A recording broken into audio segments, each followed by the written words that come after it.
I stepped into the family estate with the familiar tension wrapped tight around my chest.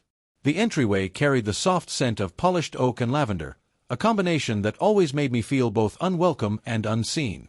Everyone was already there. My parents, my sister Emily, aunts, uncles, and cousins, positioned in that unspoken order I had learned to recognize years ago. Their smiles were courteous, but their eyes held expectations I knew weren't meant for me. I felt it instantly. As always, I was standing on the edge of something I was never truly invited into. The gathering moved forward with practiced formality. My parents stood tall, confident in their authority, and announced the inheritance. $5 million would go to my sister, the daughter they had favored for as long as I could remember. "Maybe work harder next time," my mother, Margaret, said to me, her voice light but edged sharply enough to sting. I swallowed, nodded once, and let her words settle on me like fine dust. Around the room, murmurs of congratulations rose, careful, rehearsed, heavy with obligation. A familiar ache surfaced, bringing back memories of birthdays overshadowed, milestones quietly brushed aside, and pride reserved for someone else. I remembered the small cuts from childhood, the books I devoured that no one asked about, the awards that earned no comment, the way Emily's every word seemed to carry more weight than mine ever did. I stayed silent, watching. Silence, I had learned, was its own kind of strength. My grandfather, Walter, sat in his usual chair at the far end of the room, observing everything with his steady, deliberate calm. His jaw tightened slightly.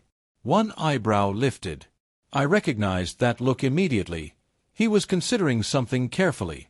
Time stretched. Faces blurred into a single scene of polite satisfaction and barely hidden disappointment.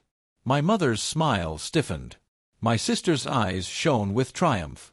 Grandpa, however, remained unmoved. Then, without introduction, he stood. The room's chatter faltered.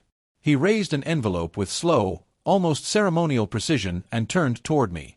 "This is for you," he said, placing it in my hands. Our fingers brushed, and in that instant, I felt the weight of expectation shift. I opened the envelope carefully. Inside was a figure that made the room stop breathing. $55 million. Everything froze. My mother's mouth fell open, disbelief trapped behind parted lips. "You can't do this to me," she finally snapped, her voice sharp with outrage as her carefully controlled composure cracked.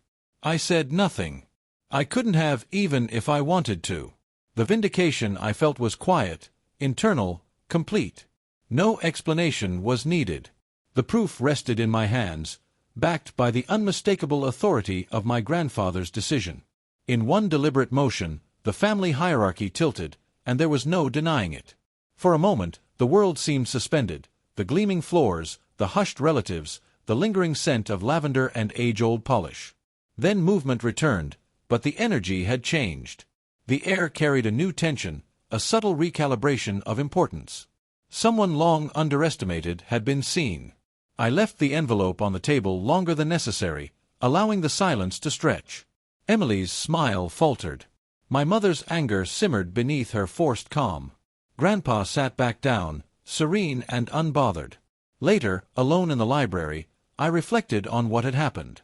The money was more than an inheritance, it was a message. Not one meant to gloat over. I didn't need to declare victory or savor anyone else's discomfort. What mattered was acknowledgement, final, quiet, undeniable. Still, questions lingered. The family would never feel the same again. Relationships I had once leaned on for belonging had shifted, subtly but permanently. The favoritism that had followed me for decades was now exposed by its absence, leaving behind an unexpected mix of relief and unease. I settled into a high-backed chair as sunlight spilled across the room, illuminating the ledger of my quiet validation. Nothing could erase the years of being overlooked or the invisible hierarchy I had lived under.